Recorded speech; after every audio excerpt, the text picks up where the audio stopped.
The Kisii Governor Simba Arati has suspended his common sense by saying that the Linda Mwananchi team that toured the larger Gusii region had come with its own goons, and the goons, they turned against the people at Kumbu, beating up people, maiming them, injuring others, and also causing a standstill at Kumbu market.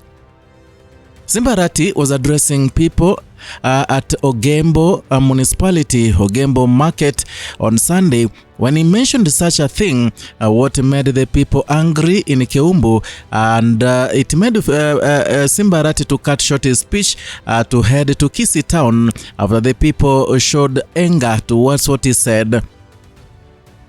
This comes barely a day after Sifuna and his Linda Mwananchi team were viciously attacked at Ogembo or at Kumbu market, where vehicles were vandalized, people got injured, some were rushed to hospital, and it was a bad scene, especially at Kumbu market. Now today, Governor Simba Arati tried to wash away whatever happened yesterday by blanketing, saying that Sifuna and the Linda Mwananchi are the people who are culpable of the goonism that happened in Kumbu market. Listen to what Simba Arati said.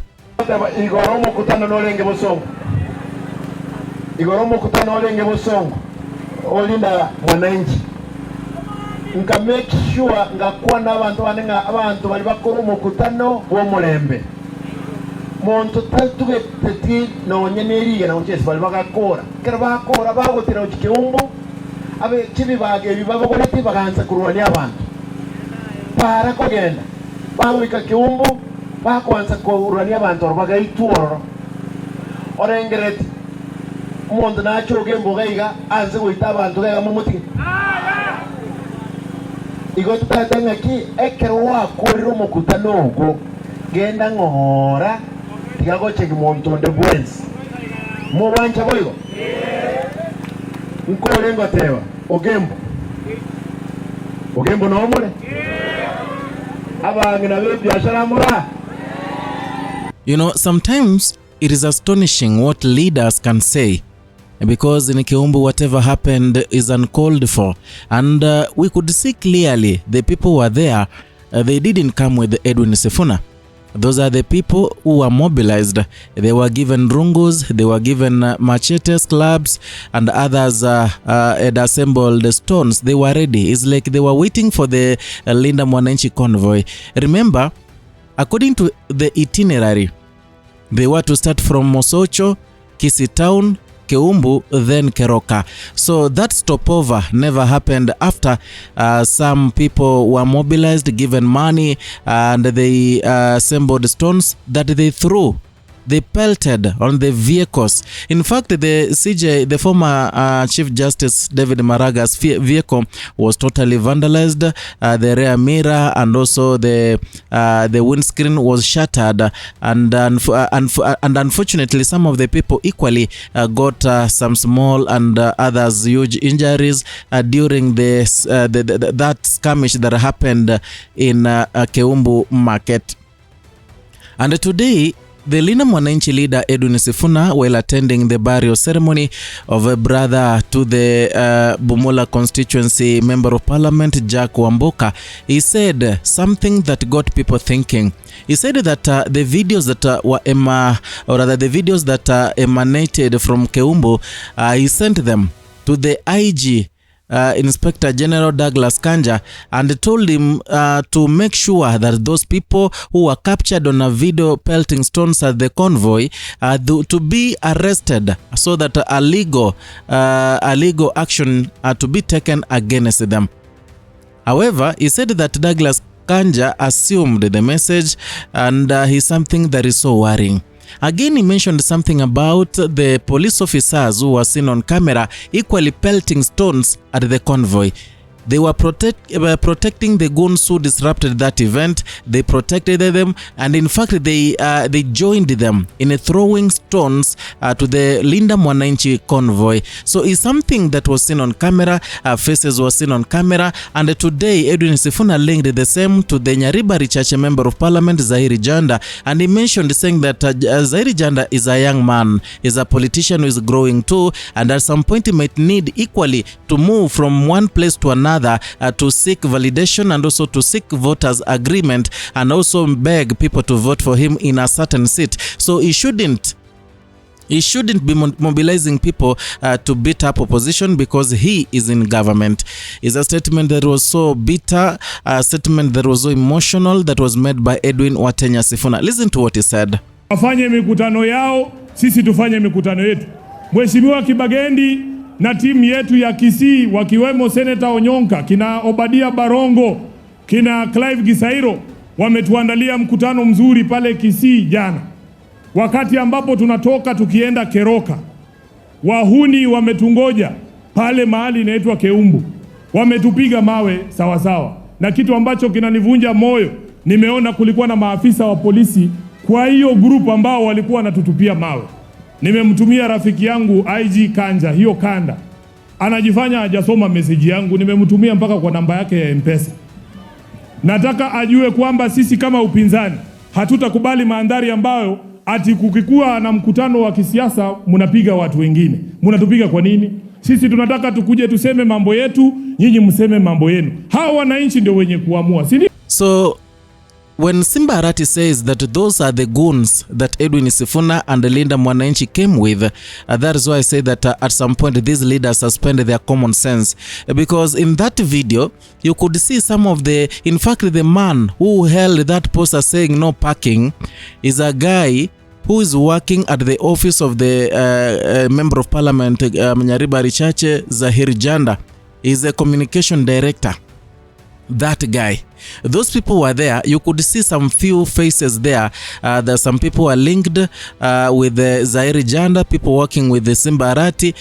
So when Simba Arati is cleansing the act that happened in Keumbu, is something that is worrying. And we wonder where we are headed as a country, because it has reached a point where leaders themselves, they hire people to beat up fellow leaders and hire the policemen to equally join the goons to beat up innocent people. Because, I mean, Linda Mwananchi, they wanted to talk to people. They have their supporters in Keumbu market. They could have allowed the Linda Mwananchi to do their meeting there, to do their rally, to address the people of Keumbu. Those who are not subscribing to the school of thought of Linda Mwananchi, they could do their own things. They could go away. It is not a must for them to be there to listen to Linda Mwananchi as they air their views, their political views.